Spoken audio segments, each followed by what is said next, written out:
Petite reprise sur ce qu'on avait vu la dernière fois dans la première section de l'introduction aux structures élémentaires de la parenté de Claude Lévi-Strauss. Dans ce texte, Lévi-Strauss se demandait ce qu'on pouvait faire de l'idée de nature humaine à partir du moment où l'idée d'un état de nature distinct de l'état de société chez l'homme ne correspondait à rien de réel.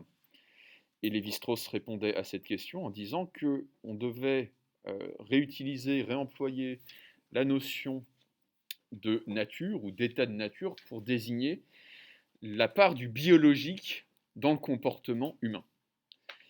Or, et c'était tout l'intérêt de l'exemple des enfants sauvages, toute la question est de savoir si on peut vraiment distinguer dans l'être humain une part véritablement naturelle.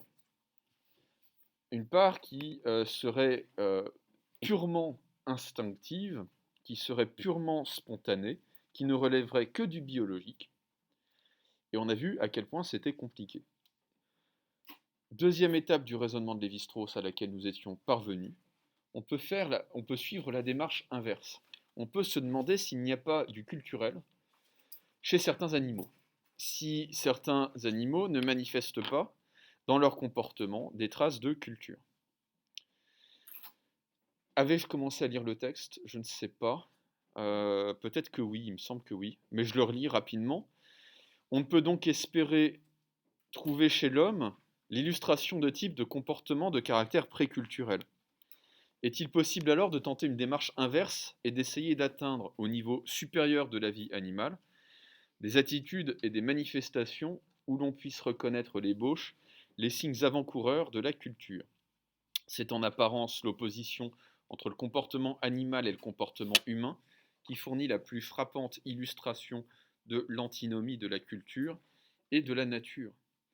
Or, les recherches poursuivies depuis une trentaine d'années sur les grands singes sont particulièrement décourageantes à cet égard. Non que les composantes fondamentales du modèle culturel universel soient rigoureusement absentes, il est possible, au prix de soins infinis, d'amener certains sujets à articuler quelques monosyllabes ou dissyllabes, auxquels ils n'attachent d'ailleurs jamais de sens. Dans certaines limites, le chimpanzé peut utiliser des outils élémentaires et éventuellement en improviser. Des relations temporaires de solidarité ou de subordination peuvent apparaître et se défaire au sein d'un groupe donné. Enfin, on peut se plaire à reconnaître, dans certaines attitudes singulières, l'esquisse de formes désintéressées d'activité ou de contemplation. Fait remarquable, ce sont surtout les sentiments que nous associons volontiers à la partie la plus noble de notre nature, dont l'expression semble pouvoir être identifiée le plus aisément chez les anthropoïdes, ainsi la terreur religieuse et l'ambiguïté du sacré. Alors, je reviens là-dessus très rapidement, et je m'arrête ici avant de reprendre la lecture. Que nous dit Lévi-Strauss? On peut effectivement chercher, alors je reviendrai sur cette expression, mais au niveau supérieur de la vie animale, comme si le vivant avait des étages, on peut chercher dans les espèces dont la morphologie et le comportement semblent les plus proches de ceux de l'espèce humaine. Autrement dit, chimpanzés, gorilles, les grands singes.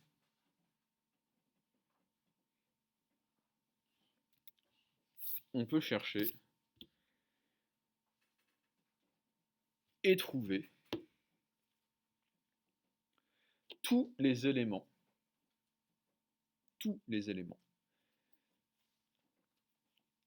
constitutifs, universellement constitutifs de la culture humaine. Plutôt de la culture, puisque culture humaine est un pléonasme.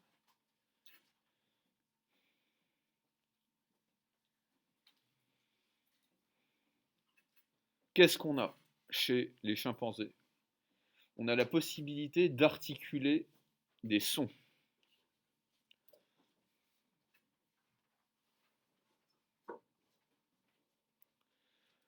plus globalement, la capacité de maîtriser de manière rudimentaire le langage des signes, ou plutôt la langue des signes.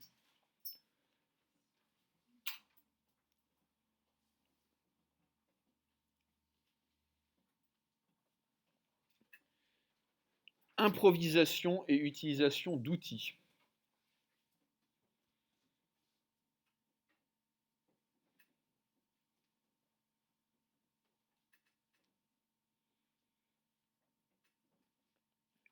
Des relations sociales hiérarchisées, parfois.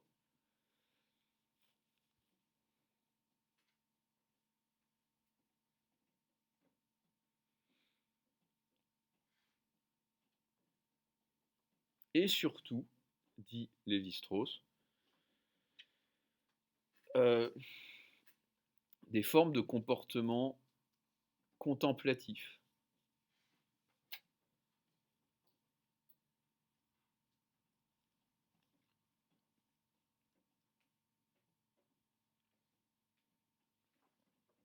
Et spirituel. Il parle de certaines aptitudes, manifestement, chez certains chimpanzés particuliers, à la sensibilité esthétique.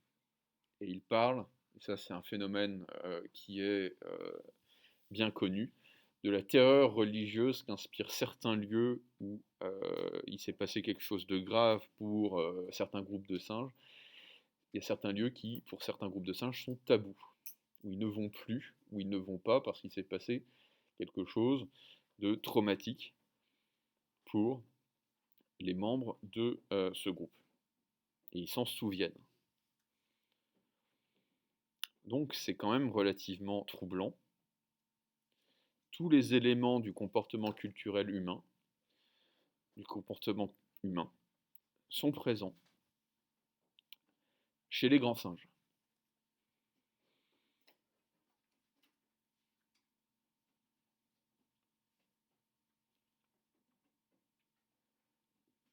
Alors manifestement aussi, de ce que j'ai pu comprendre, de ce que j'ai lu, les gorilles sont plus doués que les chimpanzés, mais ils sont moins sociables. C'est-à-dire qu'un chimpanzé c'est sympa, un gorille c'est pas sympa. Ça vous frappe. Et comme ça pèse 120 kg, ça vous frappe fort.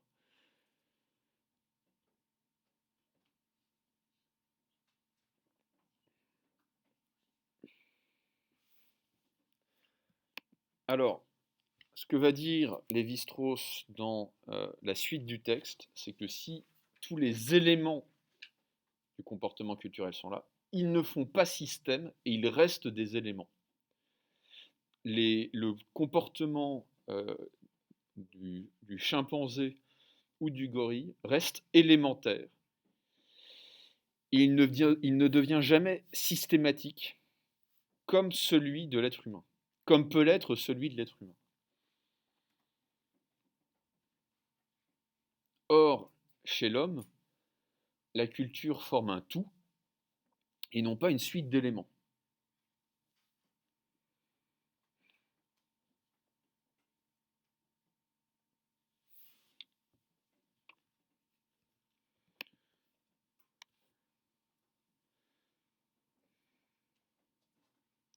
Je poursuis la lecture du texte.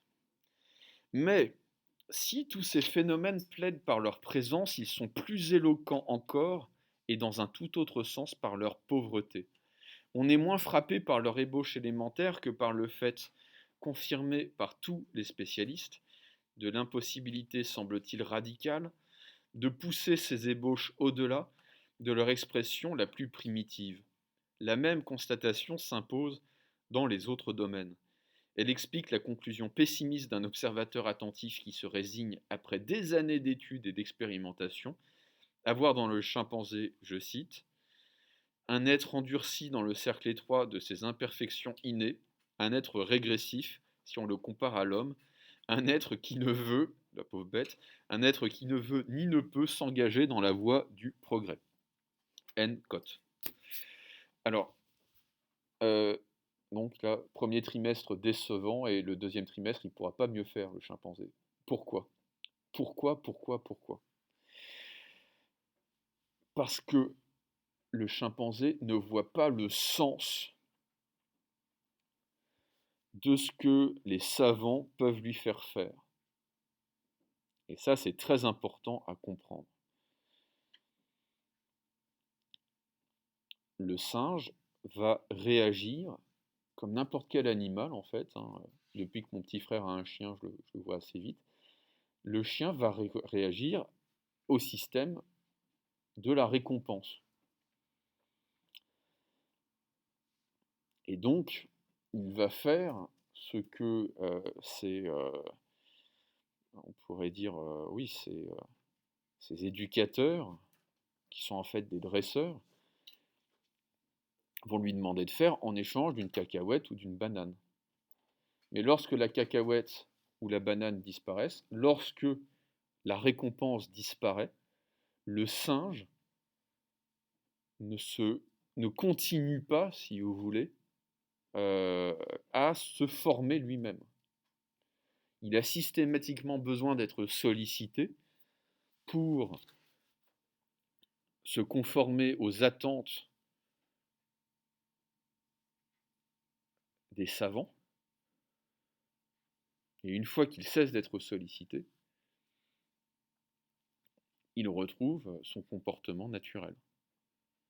En tout cas, le comportement qu'il avait, euh, probablement au zoo, avant de faire l'objet d'expériences.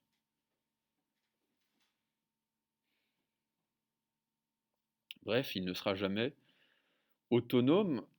Pourquoi? Parce que, dit Lévi-Strauss, le singe ne perçoit pas le sens de ce qu'on lui demande de faire.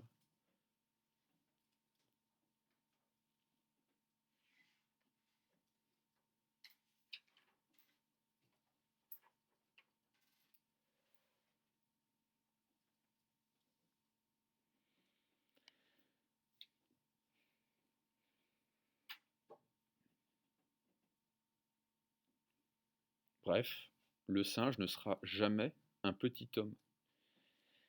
Il y a une exception notable qui confirme la règle, à double titre.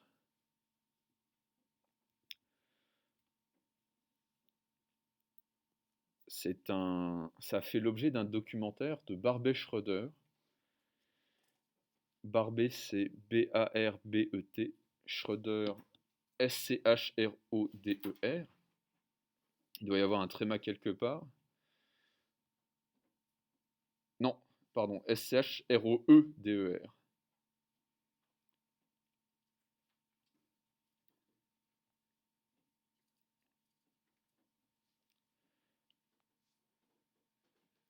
Donc c'est un Suisse qui est né à Téhéran et qui a vécu toute sa vie en France. Pourquoi pas. Barbet Schroeder a réalisé un documentaire qui s'appelle Coco, le gorille qui parle. Coco, pardon, K-O-K-O. Coco, le gorille qui parle. Et Coco était un gorille, plutôt une femelle gorille, je ne sais pas si on dit une gorille, exceptionnelle. Donc, c'est un documentaire de 78. Coco a vécu quand même un certain nombre d'années. Hein. 71, 1971, 2018. Donc quand le documentaire est réalisé, Coco doit avoir 6 ans, peut-être même moins que ça, parce qu'un documentaire, ça met très longtemps à se filmer. Et donc, ouais, Coco a bien vécu 47 ans, ce qui me paraît pas mal pour un singe. Enfin, je sais pas quelle est l'espérance de vie moyenne du gorille, mais c'est 47 ans, ça me semble bien. Donc Coco va étonner la communauté scientifique, les éthologues,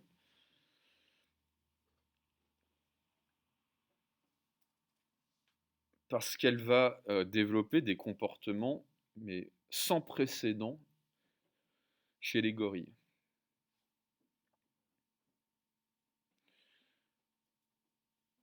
Donc, elle va passer ce qu'on appelle le test du miroir, C'est-à-dire qu'elle va se reconnaître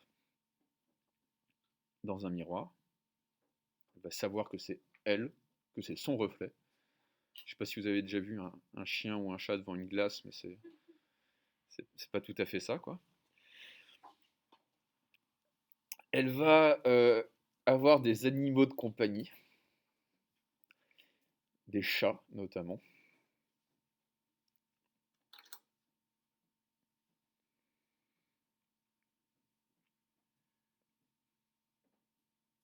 Elle va avoir une mémoire très précise des personnes et des événements.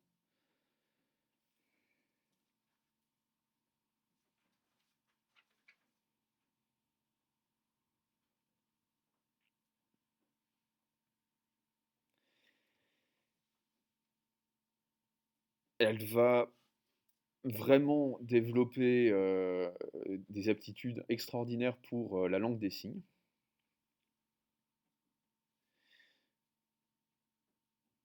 Et je ne sais pas si vous voyez qui est l'acteur Robin Williams, mais bon, c'est peut-être l'un des plus grands comédiens américains de son époque. C'est la voix du génie dans le dessin animé d'Aladin, notamment.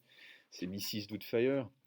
Euh, Robin Williams va développer une vraie amitié pour Coco, au point qu'il va apprendre pour communiquer avec elle la langue des signes. Et quand Robin Williams sera retrouvé mort chez lui, Coco va déprimer. Coco va porter le deuil de l'acteur. Elle va porter le deuil de ses chats quand il meurt. Coco a conscience de la mort. Mais Coco ne pourra jamais s'accoupler avec un autre gorille. Parce que quand on essaye de le faire, quand on fait tout en fait pour qu'il y ait match sur Tinder, le gorille mâle entreprend d'arracher la tête de Coco, ce qui ne se fait pas. Pourquoi? Donc en plus, vraiment, comme je le répète, vu les bestiaux que sont les gorilles, ça peut aller très très vite. Coco n'est plus un gorille pour les gorilles.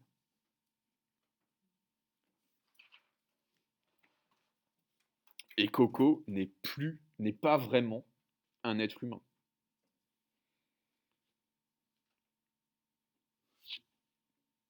D'où le caractère assez catastrophique en fait de la vie de Coco, qui est coincée entre deux espèces sans appartenir à aucune d'entre elles, ni gorille ni humaine, mais seule, comme un monstre. Exactement ce que disait Lévi-Strauss à propos des enfants sauvages. Le monstre, c'est celui qui est entre deux genres ou qui participe de deux genres. Eh bien, c'est le cas de Coco qui n'est pas non plus un petit homme, un petit être humain, et qui n'est plus un animal. C'est assez troublant de voir ça. C'est assez tragique aussi. On a changé sa nature.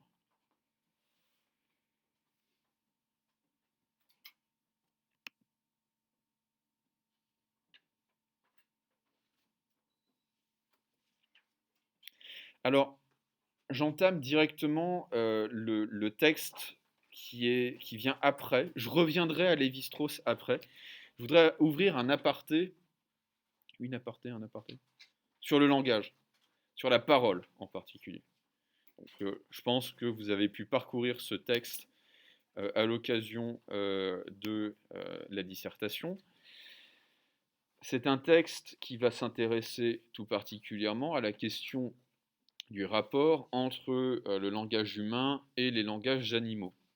La question que pose Bimbenet dans L'animal que je ne suis plus, en particulier dans le chapitre 7, c'est la question de savoir si le langage humain, au fond c'est aussi la démarche de Lévi-Strauss, si le langage humain peut servir de modèle pour comprendre le langage animal, la manière dont les animaux s'expriment et communiquent.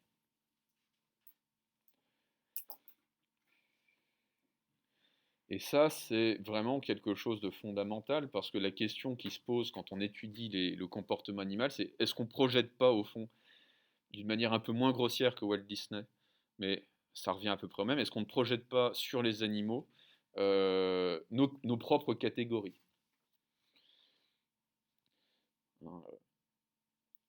Est-ce que lorsque je vois mon chien répondre à son nom, euh, est-ce que le chien me comprend ou est-ce qu'il se passe quelque chose d'autre? Parce qu'il répond aussi quand je dis croquette. Or, il s'appelle pas croquette. Quel est le langage pour nous dont nous partons toujours pour comprendre les autres langages?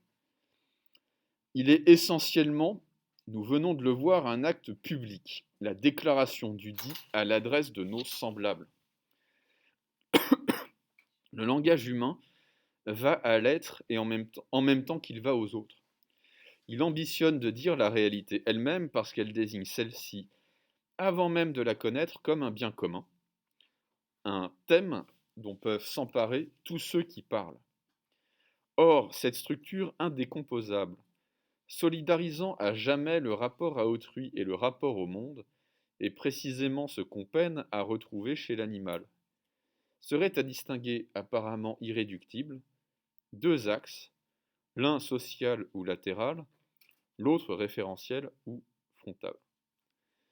Alors, que dit Benbenet? Je pense que tout le monde l'a saisi. Parler pour un être humain, c'est parler de quelque chose à quelqu'un. C'est donc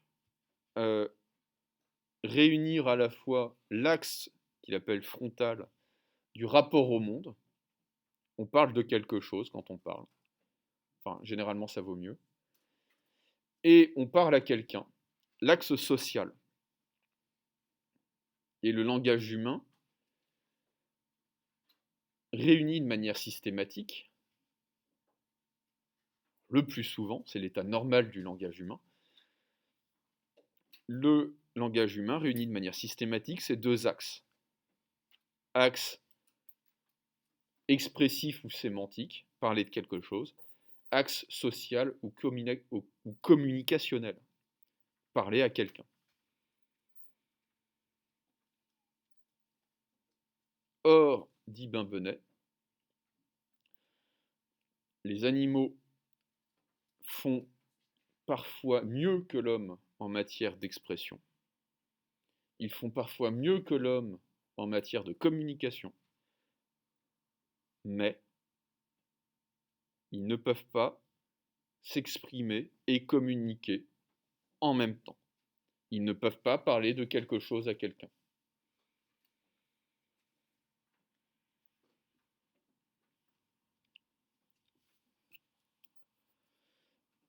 Ce que je trouve intéressant dans le texte de Benbenet, en plus, c'est qu'il ne parle pas des singes. On n'en peut plus des singes. Il y a beaucoup plus de proximité, dit Benbenet, en tout cas sur la question du langage, avec d'autres espèces que l'espèce des primates. L'espèce des grands singes. Les espèces des grands singes, plutôt. Le chant des oiseaux, comme celui des grands mammifères marins, donc je poursuis la lecture du texte, se laisse clairement ordonner sur l'axe des régulations sociales et des réassurances du lien entre congénères. Ce qu'on en sait pour l'instant les situe en effet du côté d'une logique duelle, d'individu à individu, et non tierce ou sémantique, un individu en informant un autre sur un état du monde. L'oiseau chanterait pour attirer les femelles de même espèce et marquer son territoire, etc. Ainsi, les régularités du chant sont-elles fonctionnelles? Sans elles, pas de convergence des partenaires sur la manière de produire, utiliser un chant donné. Il n'empêche qu'elles ne participent aucunement d'un dire du monde. Que dit Benbenet? Le chant des oiseaux ne dit rien, mais il dit à quelqu'un. C'est un acte de communication pure, qui n'exprime rien sur le monde.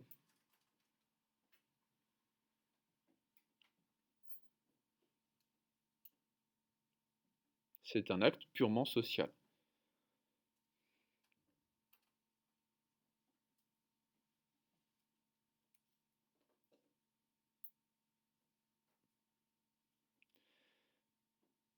Dans le temps, il y avait une fonctionnalité sur Facebook qui était le poke. C'est-à-dire, littéralement, to poke en anglais, c'est toucher du doigt, en fait. Ça voulait dire coucou, je suis là, en gros. Bah, le chant des oiseaux, c'est exactement ça, c'est une sorte de poke. Ça ne veut rien dire, mais c'est simplement un geste qui signale une présence. Et dans le cas des grands mammifères marins, c'est exactement le même fonctionnement qu'un sonar de sous-marin. Et d'ailleurs, la technologie du sonar est calquée sur le chant des baleines. Ça ne veut rien dire, si vous voulez. Simplement, c'est très utile pour savoir où on est. C'est un acte purement social. Je poursuis la lecture du texte et on passe à l'axe sémantique. Nous dirions volontiers inversement que la danse des abeilles nous situe sur l'autre axe, non plus l'axe communicationnel ou duel, mais l'axe frontal du rapport au milieu. On sait en effet que la danse de l'abeille qui revient à la ruche chargée de pollen est immédiatement suivie du départ des congénères vers le lieu du butin. Ça, je vous ferai un petit cours sur la causalité là. Tout se passe comme si la danse avait livré la bonne information sur l'orientation et la distance, mais aussi sur la nature de la prise. La référence est ici efficace, mais que dire de la communication? En réalité, chaque abeille suit sa tâche propre. L'abeille qui danse se réfère au butin, mais par la seule répétition du trajet parcouru et sans égard pour la transmission de cette information. C'est ça qui est très important. Bimbenet note que l'abeille qui revient à la ruche effectue cette danse, même si la ruche est vide. Quant aux abeilles recrutées, elles décryptent la danse en recevant une information immédiatement utile et utilisée, chacune pour soi. Manque l'intention de communiquer avec autrui, dans un sens adresse ou dans l'autre écoute. La danse des abeilles donne à voir une référence parfaitement efficiente qui reflète fidèlement la situation, mais que n'accompagne aucune communication véritable. Alors, c'est un texte qui est très intéressant parce que ça illustre la fausseté du principe latin. Post, on va faire un petit peu de latin. Hoc, ergo, propter, hoc. Post, ça veut dire après, ergo, ça veut dire donc, propter, ça veut dire à cause de. On pourrait le traduire par ce qui vient après a été causé par. Autrement dit, après, donc parce que. Après, donc parce que. Autrement dit, l'ordre chronologique, c'est la même chose que l'ordre causal. Or, dit Bimbenet, c'est faux. Et on le voit dans le cas des abeilles. Qu'est-ce qui se passe? Quel est le fonctionnement normal d'une ruche? Une abeille arrive chargée de pollen, chargée d'un butin. Elle va effectuer un balai aérien digne de la patrouille de France devant la ruche, qui va exprimer la direction, l'origine, la nature du butin. C'est très impressionnant. Enfin, je veux dire, aucun être humain n'est plus capable de le faire. On devait être capable de le faire avant l'invention de l'écriture et de la cartographie, mais expliquer à un Chartrain comment on va à Moscou, à pied ou en voiture, ça risque d'être un petit peu compliqué. Vous ne pouvez pas vous contenter de dire tu vas dans la direction où le soleil se lève. Ça va être un peu plus complexe que ça, si vous voulez. Une abeille réussit à le faire en, en faisant des figures dans le ciel. Et aussitôt après, le reste de la patrouille décolle, les autres abeilles décollent dans la direction indiquée par l'abeille dansante. Et donc on se dit, l'un a causé l'autre. Or, par expérience, on sait que c'est faux. Que ce n'est pas parce que les autres abeilles de la ruche décollent après la danse, que la danse a causé le décollage des autres abeilles. Pourquoi? Parce que même quand on a vidé la ruche de ses abeilles, l'abeille qui va rentrer au bercail va effectuer cette danse. Comme si elle s'adressait à quelqu'un, mais elle ne s'adresse à personne. Et ça, dit Benbenet, c'est l'exemple même, c'est le cas même d'un acte purement expressif, mais sans communication.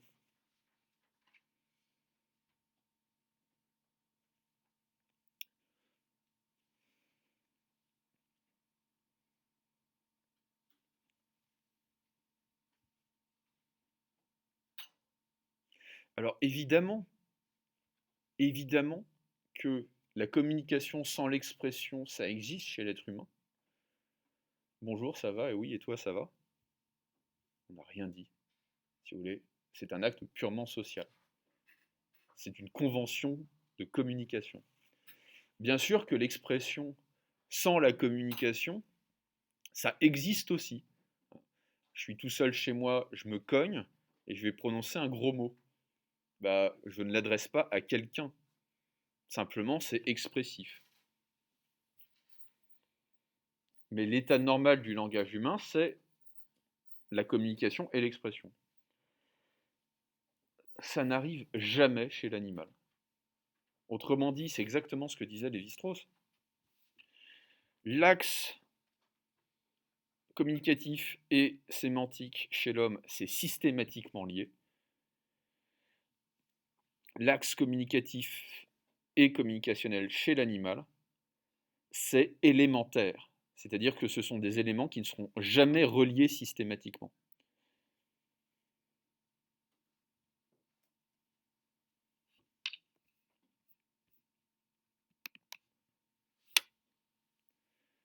Oui.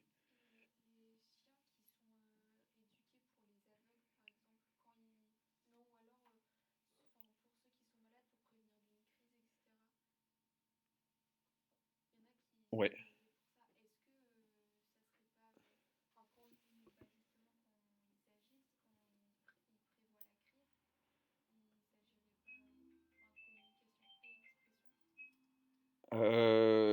Bonne question.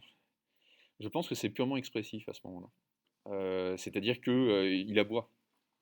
Il va rester sur place et aboyer. Il ne va pas forcément aller chercher l'équipe médicale, si vous voulez, en disant voilà, lui, il a un problème. Et globalement, le chien d'aveugle, je ne sais pas à quoi vous pensez.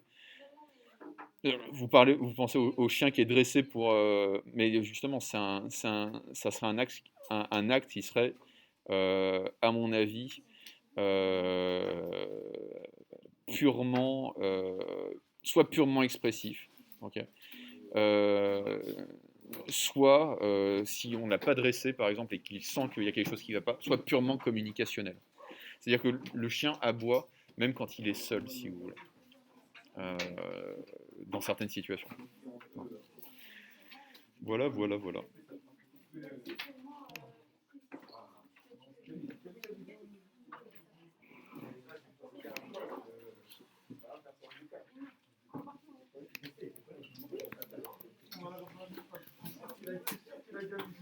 Au revoir.